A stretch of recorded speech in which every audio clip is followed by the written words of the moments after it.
Hello, welcome to my channel. Today I wanted to talk about food, spices a little bit, and sauces.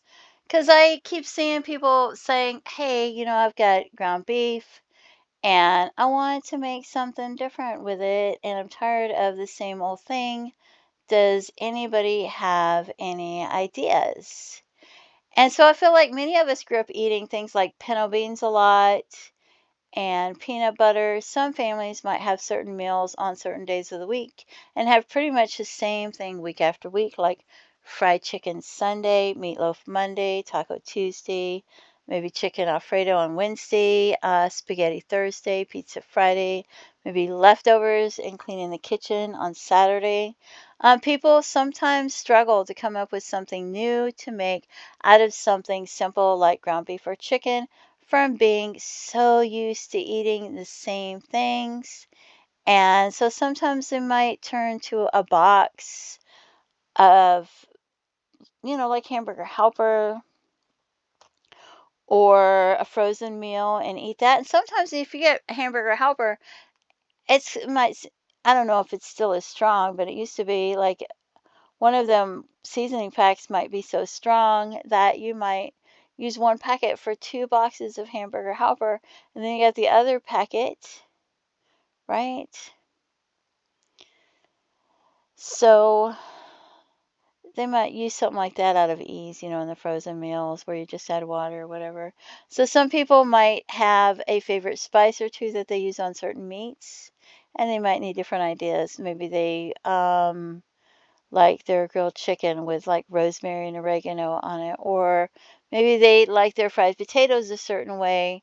Like I like the fried potato squares with the Lowry's fried in oil till they're brown, and then you flip them over and you put some more Lowry's on it.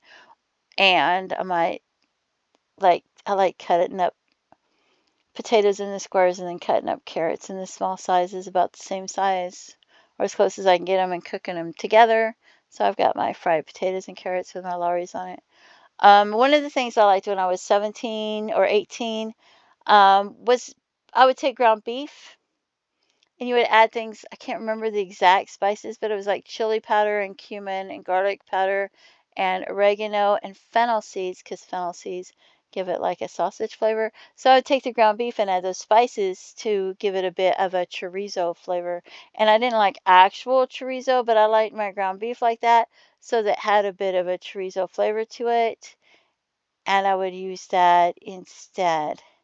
And then trying to find those kind of recipes now, they're so different. They've changed them over the years. Back in the day when I made Béarnaise sauce, I just beat some egg yellows with lemon juice and some tarragon, and I might cut up some chopped onions in little bits. And then you melt a lot of butter on low heat, really low heat. So it takes a while to melt, and then you stir in the egg mixture while you're taking it on and off the heat. That's how I did it. And you could do it in a double boiler, but I did it on and off the heat until it got thickened and you don't scramble it or it break. And so other than salt and pepper, that's how I did it. I think they do it different now. I didn't never have any chervil to add, and I thought it was perfect the way it was. I just loved it with like steak and asparagus.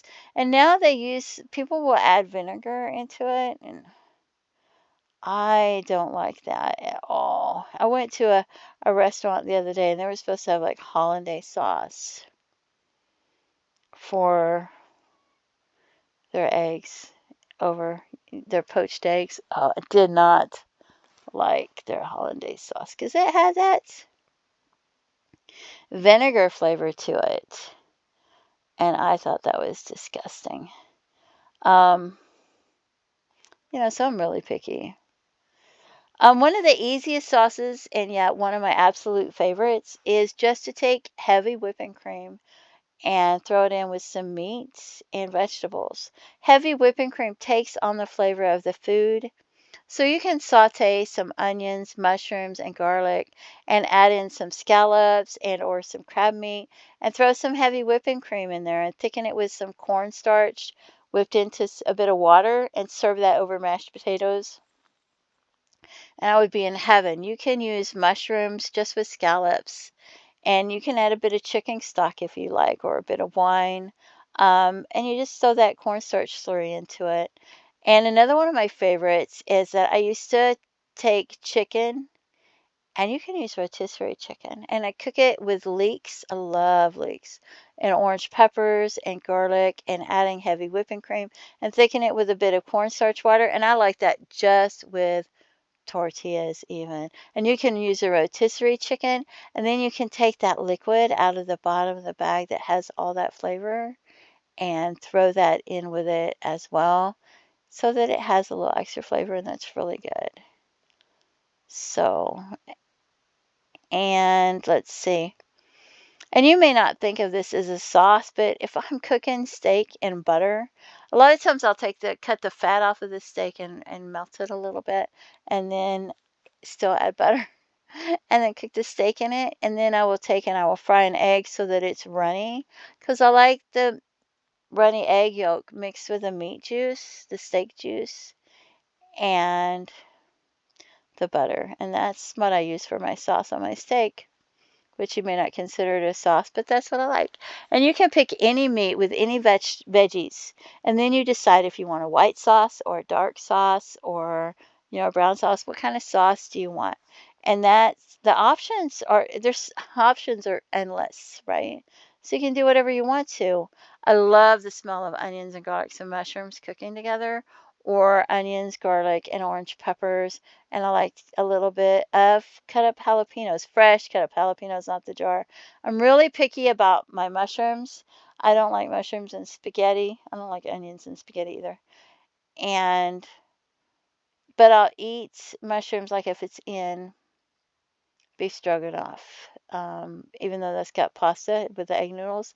And the first time I started actually eating mushrooms was in Salisbury steak, because it came in it, and I would pick them out, and finally I got used to it. But if somebody else is making something like that for me, and they're doing something like I don't like in it, I'll probably eat it and say, "Oh, thank you," because I didn't have to cook it. So, yeah, I'm really picky. Um, if you're making a sauce for pasta, I do not recommend that powdered cheese or the jarred Alfredo sauce. I don't like them. And so if I hear someone saying they're adding Parmesan cheese, or cooking and making with Parmesan cheese on like a YouTube video, and they're using powdered cheese, I kind of lose my mind, because I feel like that's powdered cheese. And if you're using a jar of Alfredo sauce to make Alfredo, I can't stand the taste of it. I don't even care if you add butter and cheese to it. I can't stand the taste of it. And if I'm making like an Alfredo sauce myself, I like to throw in a bit of pepper jack cheese. Sometimes if it's Alfredo, or if it's another kind of pasta with cheese, I like the pepper jack. I know it don't belong, but I like it.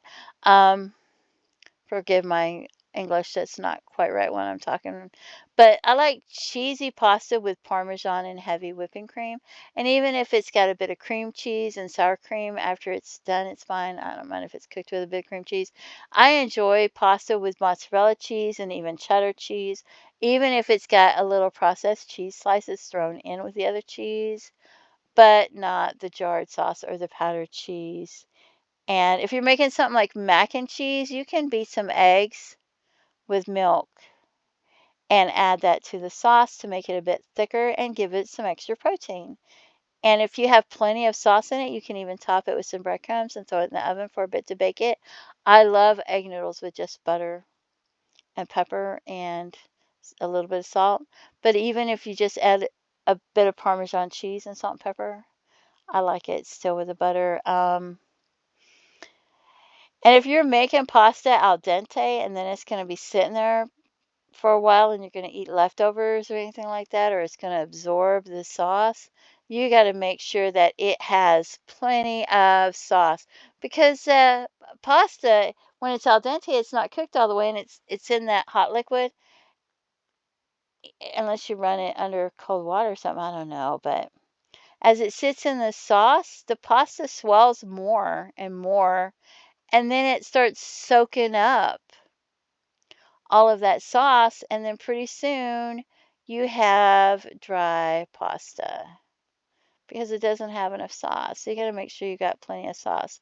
Um, if you make a good homemade broth where you're like cooking it for a few hours, and with your stuff, and it's packed full of flavor, then you can use that to create a sauce, a soup, or a gravy. And you just add a little thickener like a cornstarch slurry, and you can add a bit of cream to it as well if you like. Some recipes might call for wine, and you can use broth as a replacement, or you can mix both.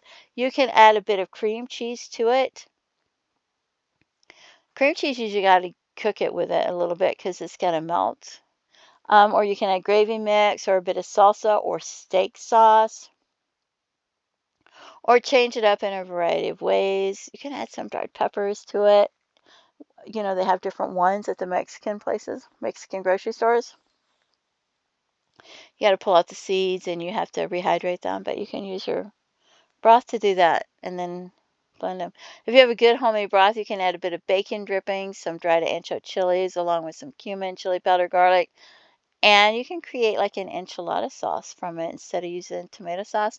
It makes a great base for a variety of sauce. You can buy box broth or use bouillon cubes or powder and water, and you can freeze your fat, your bones and skin, and the parts of your fresh veggies that you don't eat to pull them out later to make your own broth.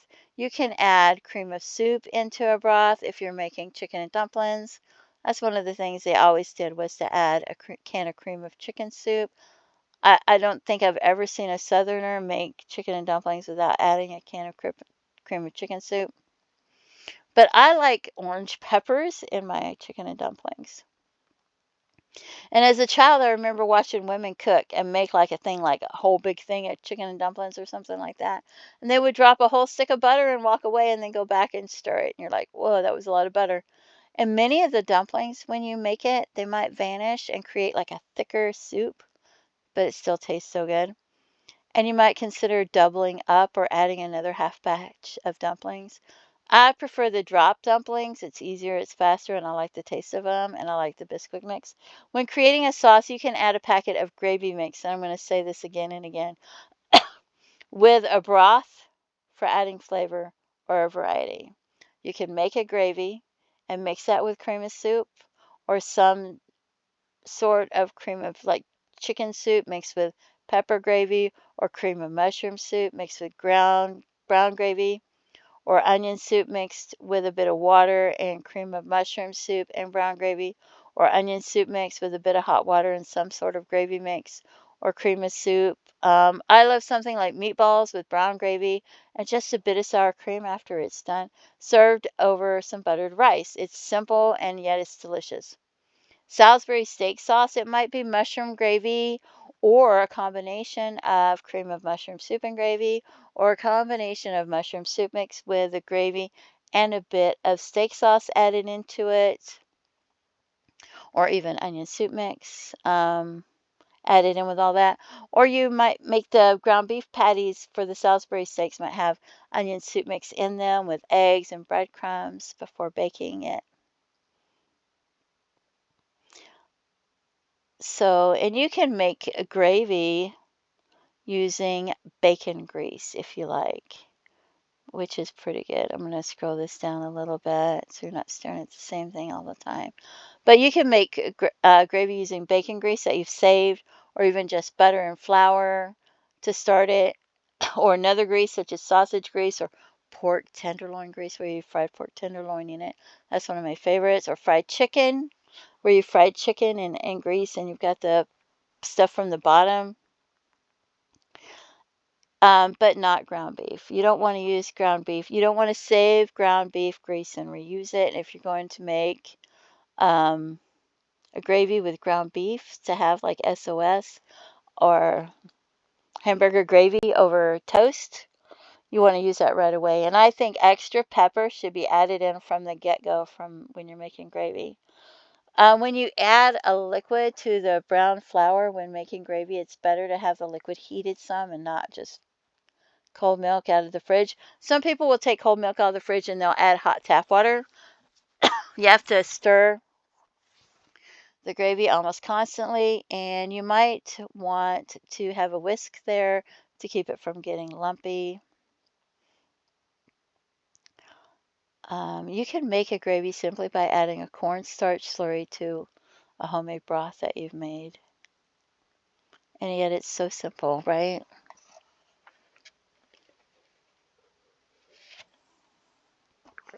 Sorry. Pork tenderloin gravy is one of my favorites. You can use crushed tomatoes or canned tomatoes to make a variety of sauces. I don't care for tomato paste. It's too strong, it's overpowering. Usually you're only supposed to use a teaspoon or a tablespoon as a thickener, and it's just too much. And so then you're wasting the rest of it. If you end up using that whole little tin, it's just too much. You can use crushed tomatoes or spaghetti sauce to make sloppy joes one day and then add noodles the next day to make spaghetti. Or instead of doing that, you can get like Bear Creek instant cheddar potato soup mix and some curry spices to make a curry and then add some veggies like cauliflower. Or you could even use like a curry paste to change it up. You can start with crushed tomatoes and add like dried ancho peppers and from the Mexican grocery store. To create an enchilada sauce, you can use a Google search engine to find some spices like garlic powder, chili powder, cumin, maybe a little bit of brown sugar so that you can make your own enchilada sauce. Another thing to keep in mind is the thickeners, such as onions. If you're making dried beans, when you go to cook them, you want to add onions if you don't have anything else. That thickens it and adds a lot of flavor.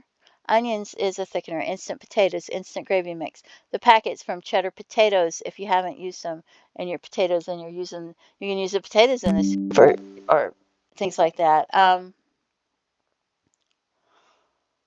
If you're adding rice and you want to thicken something up, you could get flavored rice that already has the cheese in it and throw it in like soup or something or whatever a casserole or whatever.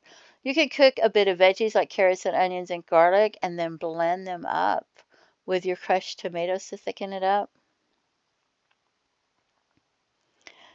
I've taken boxes of flavored cheesy potatoes and used those in a soup.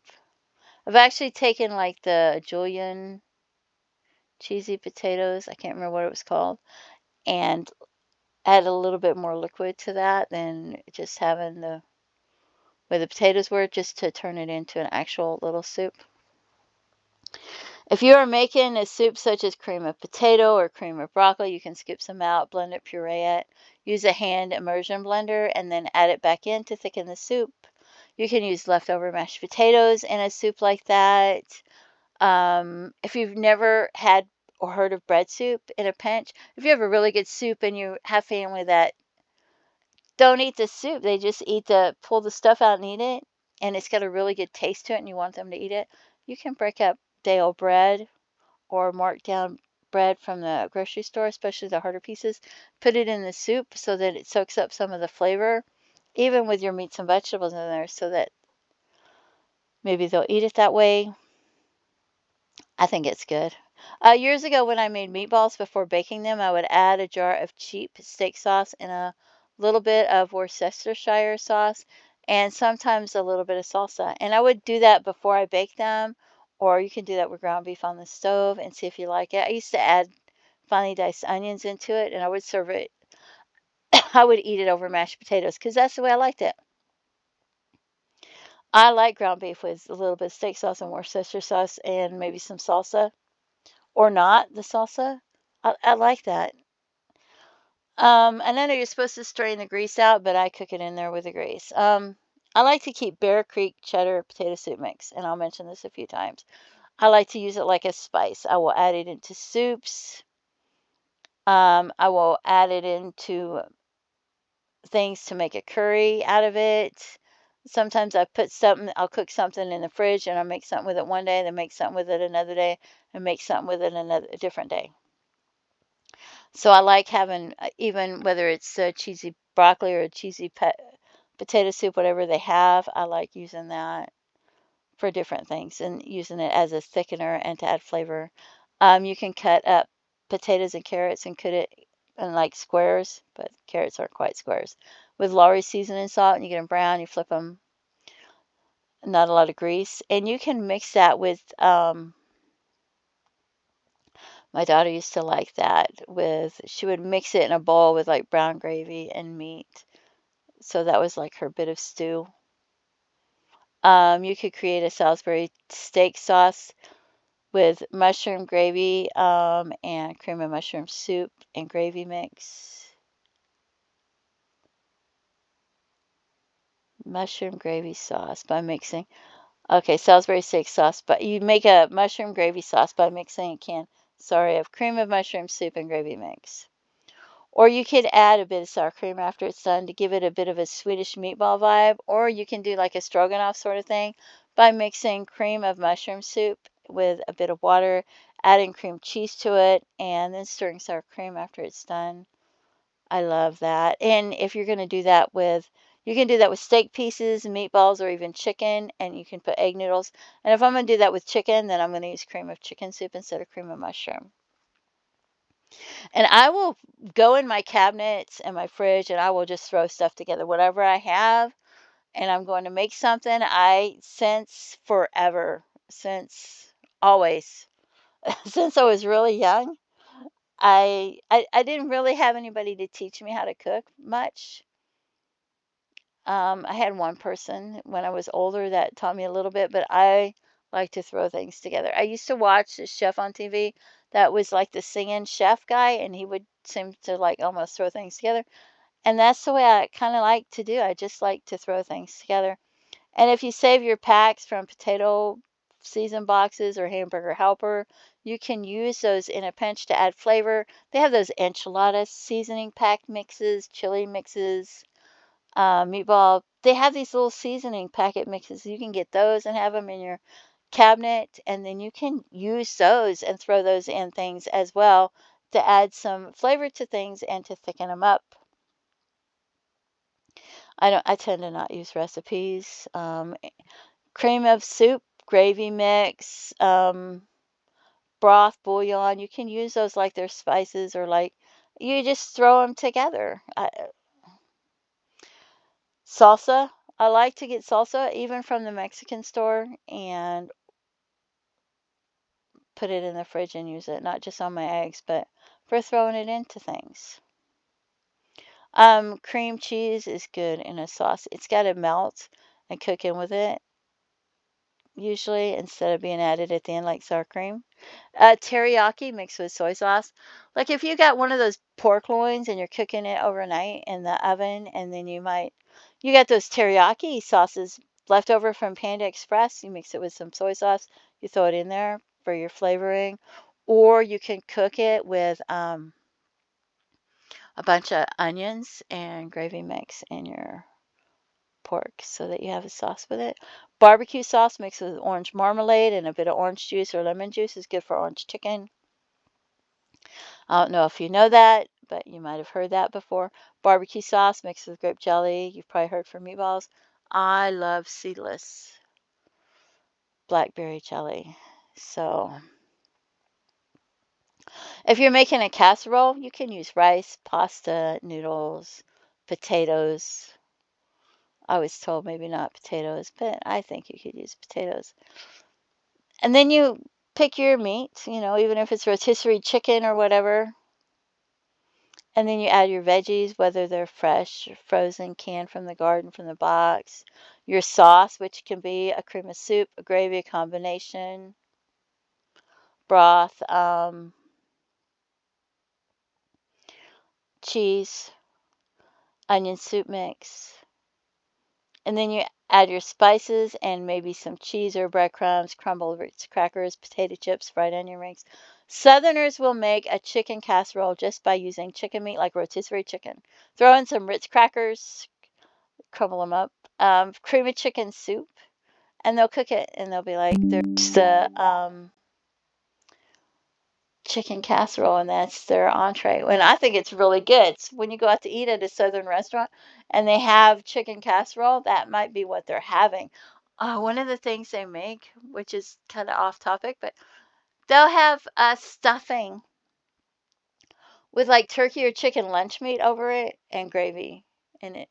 And they'll sell it at the delis. And I like it. I don't care. So you can create veggie casseroles such as green bean casserole. Instead of using green beans, you might want to use broccoli or asparagus or something like that. But you might have to cook it. If especially as asparagus, you're going to have to cook it first before you substitute it. You can make a soup, like if you're using spaghetti sauce and you slowly add milk or half milk and half water. You can use that to make soup instead of tomato soup. you can use the spaghetti sauce. And I had this at a place that I worked where the person that helped the chef made this for our employee dining room, small employee dining room. And I worked at a five-star resort. I thought, oh, that's so good. I could eat that with, they didn't tell us what it was made out of. So that would be good with mozzarella sticks. And she's like, I told her not to use so much spaghetti sauce. But then I went home and I fried up some Jimmy Dean sausage. I like cutting up potatoes and carrots and frying them with Lori sauce and cooking it in a little bit of oil and getting it golden brown. And I took all that and put it in that spaghetti sauce and slowly added milk when we lived in California. And my daughter loved that. She thought that was just so good. And then there's other types of sausage. I did this video already and I had to redo it because there was no sound. So I don't have my voice because it was such a long thing. But there's tzatziki sauce. I love tzatziki sauce. Hollandaise sauce. Tzatziki sauce is on gyros. Yes, gyros if you're in Pennsylvania or Ohio or New York, somewhere like that. They're so good. Hollandaise sauce. I like to mix ketchup and mustard and steak sauce to dip corn dogs in. And people will mix ketchup and mayo to dip fries in. And when I was a child, that was our salad dressing. And if you're dipping chicken into it, you can add a bit of Worcestershire sauce, Creole seasoning, whatever. Cream potatoes. I just wanted to mention that cream potatoes, to me, when I grew up, they had it at mom and pop restaurants, and cream potatoes were potatoes cut up into squares or rounds and cooked. And they weren't boiled as much as you would boil the potatoes that you're going to mash. And they had butter, a bunch of butter in them, and maybe a little heavy whipping cream or a little sour cream added. And that was cream potatoes, not mashed potatoes. If you're opening a can of pork and beans, I just want to mention you can add brown sugar to it and a little baby raisin. It'll taste better than it will from even a barbecue restaurant usually. You can add a little bit of bacon, leftover bacon that you didn't that you cooked and didn't eat, crumbled up. You can add some sautéed onions to it, but a little bit of brown sugar and a little bit of baby raisin, and it's just so good. Or your favorite barbecue sauce. You can make chili and add a can of chili to it to help balance it and thicken it a bit.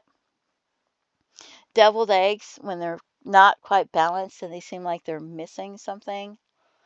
I cannot remember if it was a couple drops of soy sauce or if it was a couple drops of Worcestershire sauce. But I used to add one of them into it and it would make it taste like it was perfectly balanced. But I can't remember which one I used to use. But I wanted to mention that as well. Oh, and biscuits. Sometimes people make biscuits and they play with the dough too much. It doesn't have any yeast in it. Some things without yeast you might can play with the dough, but biscuits is definitely one of them. I feel like it doesn't have yeast in it. You don't want to play with the dough. The biscuits get hard. People will roll them up out in circles and then they'll re-roll the dough and do it in circles again. And to me, I've always wondered, why don't you just cut them into squares? You don't have to play with the dough. Those second or third rolling them out is not going to be, really hard biscuits.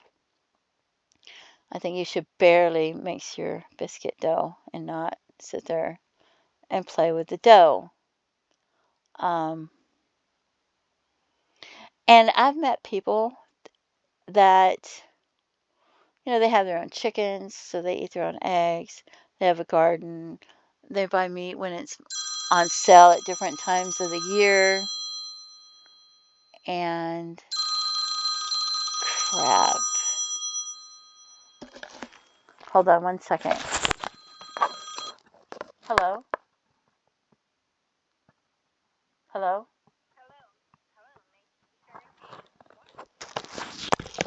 Sorry about that. And I interrupted it and I don't know how to take that out, and I hope that doesn't take up too much time. And I shouldn't have answered it, but I was afraid it might be my son because I am worried about him.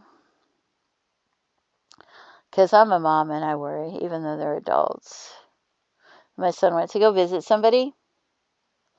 He didn't go to Colorado this time. Last time he took off Colorado, almost froze to death, and he was out there by Denver. He was actually in Denver for part of the time. And yeah, he was out there for, I don't know, maybe a year or so, but then he came back. And now I'm getting off topic, but I just feel like, you can make your biscuits into squares. That's what I was saying, right? And I feel like everybody should take time in the kitchen and learn to make things like tortillas, Indian fry bread, rolls, naan, pizza dough, biscuits, and various types of bread so that they know how to do it and they figure out which one's their favorite and which one they like. Did I mention that already? And if you have cake mix, instead of using the regular liquid, you can use like maraschino cherry juice, or you could get orange juice that is concentrate and add less water and use that to flavor your cakes. And then you can use some of that same liquid to mix in with like cream cheese frosting and use that for the frosting, and it tastes really good. That's something I learned when I was young, 13, 14. Oh yeah, and I've met people that dehydrate food, they can food, they freeze food, so that when they go to eat, they have chicken. So when they go to eat, they can use whatever they have on hand to make a soup or a sauce. Plus, they can have their chicken eggs from their outside for breakfast if they want to. But then they can also, they'll buy the meat like turkeys on sale around Thanksgiving, and they'll can it. And so if there's different meats that are on sale for different holidays, when the hams go on sale, turkeys go on sale, they will can that. And then they have their garden and they'll dehydrate some of their vegetables. They might can their tomatoes and probably take the peels off because a lot of people don't like the peels in the canned tomatoes because the peels tend to clump up together. And so they might blanch them first and pull the peelings off and then do it. And then they'll have dehydrated vegetables as well. So they can make different soups every day. And if they want to make a different if they want to make a sauce for their food, they have all this they can pull from. But yes, and I did this video earlier and it was like 15 minutes longer and it had a lot more information in it. And this is the way I'm going to do it. This is the way I'm probably going to leave it, even with the phone call interrupted. I'm sorry. But I'm not going to feel like doing it again right now. I might do it again another day and redo it and delete this one and re-record it. I don't know. But I just wanted to mention that because I feel like people sometimes need ideas. And I'm one of those people that even since I was young, I really didn't have anybody to teach me how to cook when I was young. But when I got my own place and I started cooking, I was used to growing up with the same thing. We had meatloaf one day a week, fried chicken one day a week, right? So we had the same things when I was young. Or at a certain age, but it was like we had the same thing all the time, and I didn't like it. I was sick of it from having it all my life, and I wanted to experiment and try different things, and nobody had really actually spent time with me in the kitchen teaching me how to cook, except for when I was older and I had my own place, and then, or almost old enough to have my own place. I did have one relative that used to cook, and I used to watch her and be in the kitchen with her, but I wanted to create different things. I wanted to eat things that were different and of a variety. So if I'm cooking something in the kitchen, somebody gave me index cards to try to write the stuff down so if it was good we could have it again, because I don't. I may cook something and somebody may really like it and then they may want it again, but I don't have a recipe and I'm just throwing stuff together. And I'll cook something and somebody will be like, "What's for supper?" And I'm like, So then I got to give them a list of what's in there. Because I just like to throw things together. And I feel like, if you need ideas, maybe this will help somebody to have ideas because maybe they're used to having the same things. So, anyway, feel free to leave comments. And thank you so much for watching my channel and have a blessed day. Bye bye.